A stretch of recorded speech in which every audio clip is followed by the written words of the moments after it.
Hello, Pastor Leo Cunningham. I'm coming to you from Glenwood United Methodist Church, located here on the west side of Columbus, Ohio. It is Wednesday, July 13th, and I am in the sound booth.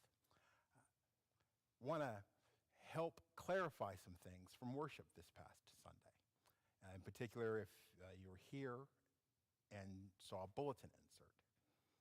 So I want to back up if you're a new viewer or new to this particular format.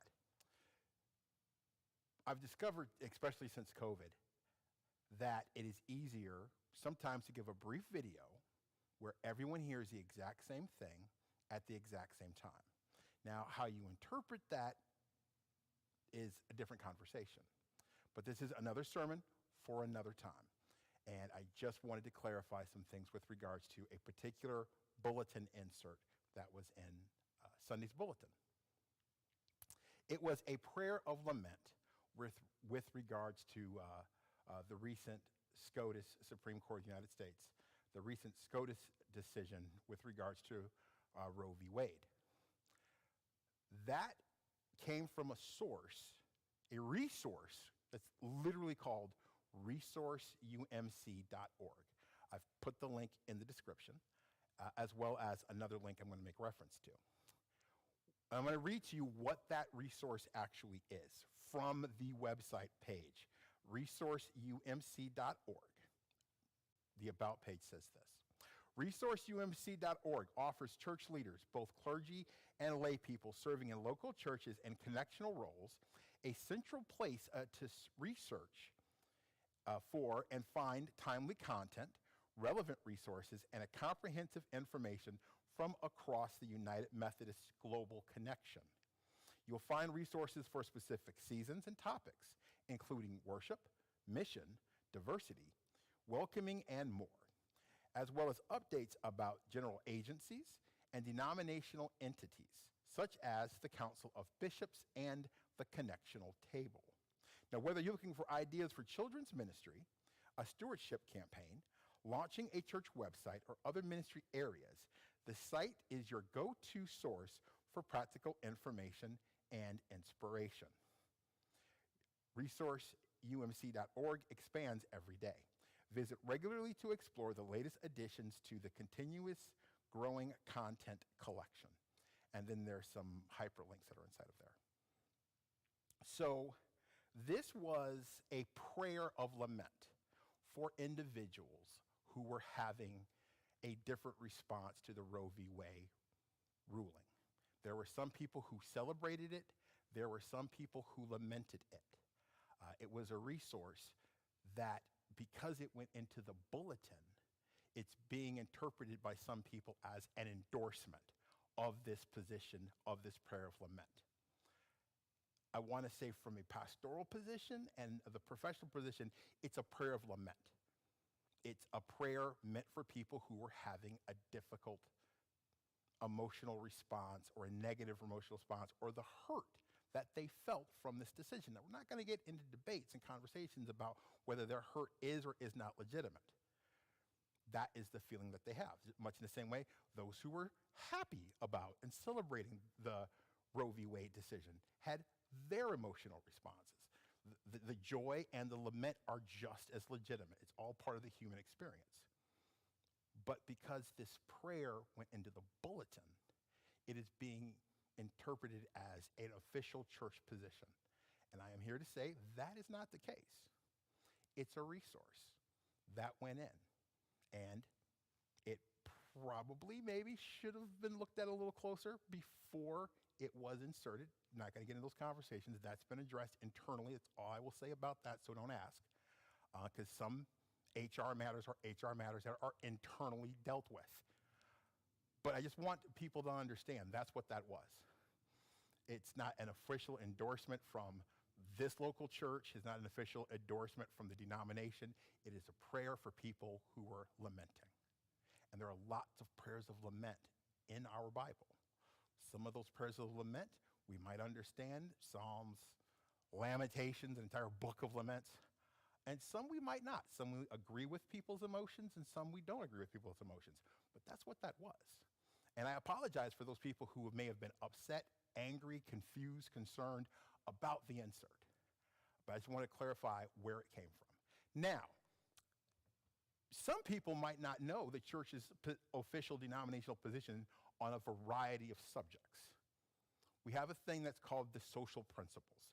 They have been around for quite some time. And perhaps you are familiar with the social principles. But my experience is not just here, but other churches, a lot of people aren't. A lot of lay people are not aware of what the social principles of the United Methodist Church are. They exist two places. The complete set is in a document called the Book of Resolutions. We do have one here at the church from 2016. Every year at General Conference, it's one of the things we sort out, as well as the Book of Discipline. But in the link below, it says umc.org, social principles. If you click on that link, you can go and see what all of the social principles are with regards to where the church stands. Now, every 4 years, we go through these and we change our stances on some of these resolutions. That's one of the wonderful things about General Conference when we get to have it. When you're a global denomination, when you are a global church, when you have the phrase that has been used for decades, when you have a big tent, you're going to have lots of different opinions. You're going to have lots of different thoughts. You're going to have lots of different experiences. And if we're honest with ourselves, it's like that in most of our local churches.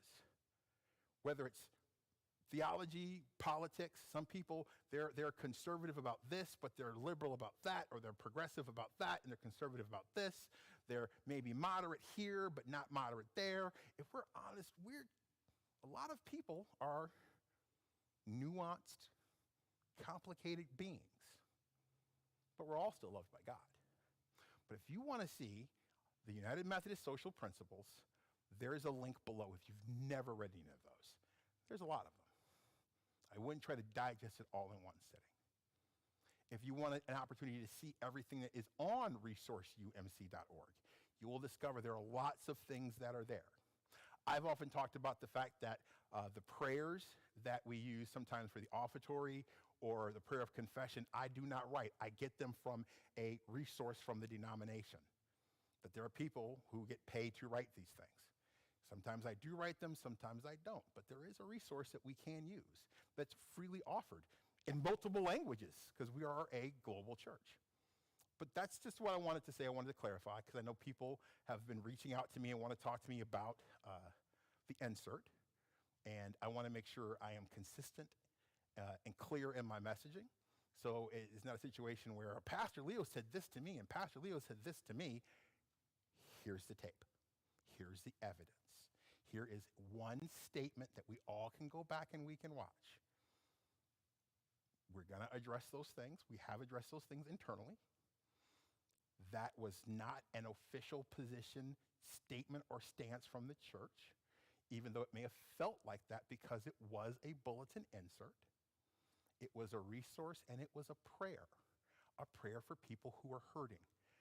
And as the Church of Jesus Christ, we have to find ways to be able to meet people where they're at when they are hurting, whether we understand where that hurt comes from or not. Whether it is a topic we know a lot about, a topic we don't know a lot about, but we know about hurt. We know about pain. We all experience fear, uncertainties. But we still believe in the gospel of Jesus Christ. We still believe in hope, love, mercy, and compassion. But how do we find compassion for each other when we can't even hear each other? As I've said before in many a sermon, when everyone is shouting, nobody's listening. So think about that. When you encounter somebody who may be having a reaction to things that you either don't agree with or don't understand, at the very least, we can sit with them in their struggle. We can sit with them in their pain. We may not agree with why they're hurting, but we can't deny the fact that they're hurting, regardless of what the topic is. So, another sermon for another time. Hopefully, you will take the time to actually look at the resources, read the resources. There's 2 hyperlinks that are there, and spend some time in prayer and discernment. Because sometimes when we're caught up in our emotions, which are a legitimate thing, It's hard to hear what's being said by other people. If we're so filled with whatever it is we're feeling, even positive emotions, another sermon for another time. Now I got to shoot another video because I use the expression. That's the plan for this year. If I use the expression, got to shoot a video. But sometimes we can get so caught up in our emotions, we miss what's being said, or we hear what we think we want to hear, or we misinterpret things because we've not slowed down, breathe, deep breath, pause, pray, and then go. Because honestly, how often have we been in situations where we're not listening to what somebody says because we're too busy trying to figure out our rebuttal? Well, I'm going to say that. Did you miss what they said? It happens. It happens a lot. But if we can see it and recognize it and respond accordingly, responding from a place of love and compassion and understanding. It's the St. Francis Assisi prayer in our hymnal. Help me to understand more so than be understood. It's a solid position to take. Thank you for taking the time to watch the video. Look at the resources, check the links. You might discover some things about the denomination you might not have known. And if you didn't know that, if you're a lay person, I can't fault you on that, because you know why? That's on the clergy. We should be teaching these Wesleyan concepts. We should be teaching these United Methodist things, because after all, we are United Methodists. And at least some of us are going to keep being United Methodists. And with that, it's Wednesday. Pastor Leo Cunningham, Glenwood United Methodist Church. Be sure, if you are social media savvy, to make sure you are following us on social media. We've got some things that are going to be happening exclusive to Instagram, exclusive to Facebook. We're trying to find ways to bridge them over into YouTube, but there are lots of things happening. I'm back from vacation. I'm fired up in a positive way, and I'm looking forward to this next chapter in the life of this faith community.